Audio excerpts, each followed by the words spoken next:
একদিনের বৃষ্টিতেই দেখো এখানকার অবস্থা বা আমাদের এই গ্রামের পরিস্থিতি খুবই ভয়াবহ। আর দুটো দিন বৃষ্টি হলে কিন্তু হয়ে যাবে এখানে বন্যা।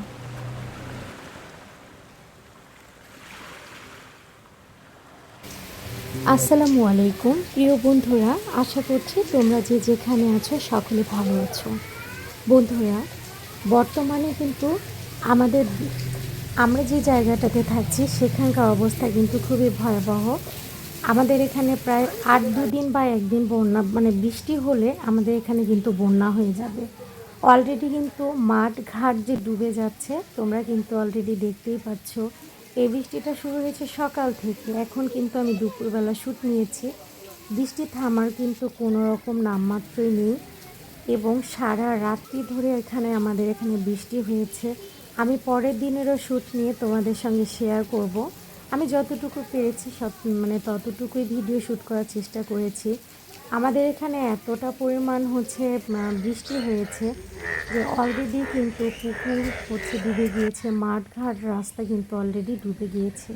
তো বন্ধুরা, আমার ভিডিওটা তোমরা যে যেখান থেকে দেখছো অবশ্যই কিন্তু আমাদের জন্য দোয়া করো এবং আমাদের মতো কিন্তু বিভিন্ন জেলার মানুষেরা ভয়াবহতার মধ্যে আছে। আবহাওয়া বার্তা সূত্রে জানানো গিয়েছে যে ওইসব এলাকাতে ২-৩ দিনের মধ্যেই বন্যা কবলিত হয়ে যাবে এবং তাদের জন্য কিন্তু আমরা মন থেকে দোয়া করব এবং যতটা পারবো কিন্তু তাদের পাশে দাঁড়ানোর চেষ্টা করব এবং সাহায্য সহযোগিতার হাত বাড়িয়ে দিব। তো সেই সব ক্ষেত্রে কিন্তু গোমতী, মতিহারা এবং ফেনী জেলার মানুষেরা কিন্তু ভয়াবহতার মধ্যে এবার আছে বেশি, কারণ অভ্যন্তরে বৃষ্টির পরিমাণ সেখানে বেশি হয়েছে এবং ২-৩ দিনের মধ্যেই কিন্তু বন্যা হওয়ার আশঙ্কা আছে। তো তাদের জন্য অলরেডি আমার ভয় এসে গিয়েছে ভিতরে, যে বন্যা কবলিত মানুষদের যে কতটা কষ্ট হয় সেটা কিন্তু নিজ চোখে না দেখলে বোঝা যায় না।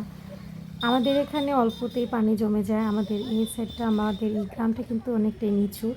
এই সময়টা প্রত্যেকটা মানুষের যে কী পরিমাণ কষ্ট হয়, সব থেকে বেশি কষ্ট হয় থাকার এবং খাওয়ার। না থাকার জায়গা থাকে, না খাওয়ার জায়গা থাকে।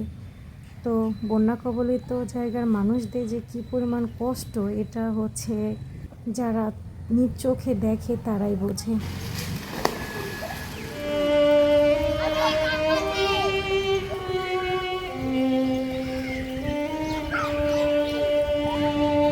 বন্ধুরা দেখো, বৃষ্টি থামার পর কী অবস্থা। মাঠটা আগে যেহেতু দেখা যাচ্ছিল, এখন কিন্তু পানির তলায় তলিয়ে গিয়েছে। আর এভাবে যদি ২-৩ দিন বৃষ্টি হতে থাকে তাহলে বাড়িঘর প্রায় অর্ধেক ডুবে যাবে আর আমাদের প্রত্যেকটা মানুষের কিন্তু কষ্ট হবে অনেক। তো মাঠের অবস্থা এরকম হয়েছে, তারপর পুকুরগুলো তলিয়ে গিয়েছে। আর ঝড় বাতাস খুব একটা বেশি হয়নি, একটানা বৃষ্টি হয়েছে, তারপরেও হালকা বাতাসে কিন্তু কিছু গাছপালা ক্ষতিগ্রস্ত হয়েছে।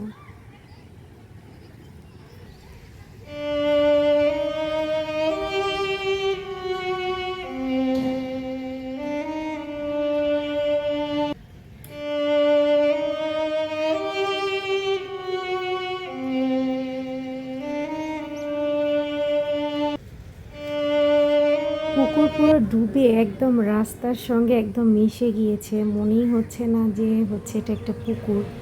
এত পরিমাণ বৃষ্টি হয়েছে। আর দেখো, এখানে একটা গাছ হালকা হাওয়া বাতাসেই কিন্তু গাছ পড়ে গিয়েছে।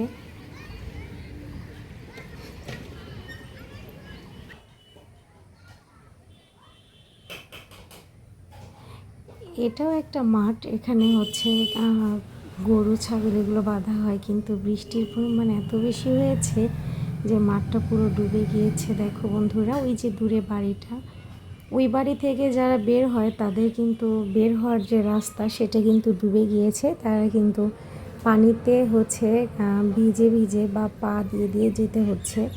তাদের কিন্তু ৮-২ দিন বৃষ্টি হলে না, এখানকার মানুষের জন্য সব থেকে বেশি কষ্ট হয়, কোমর পর্যন্ত পানি হয়ে যায়। তো এ বাড়িটা তোমাদের সঙ্গে এই জন্যই শেয়ার করছি, সব থেকে কষ্ট হয় এই বাড়িটার, কারণ আশপাশে দেখো তেমন কোনো কিন্তু বাড়ি নেই, আছে অনেক দূরে। তাদের কাছে যে সাহায্য সহযোগিতার হাত কেউ বাড়িয়ে দেবে তেমনটাও হয় না। তো এই বাড়ির লোকজনের জন্য কিন্তু সত্যিই অনেক কষ্ট হয়। আর দেখো, এই যে গাছপালা সব ভেঙে গিয়েছে।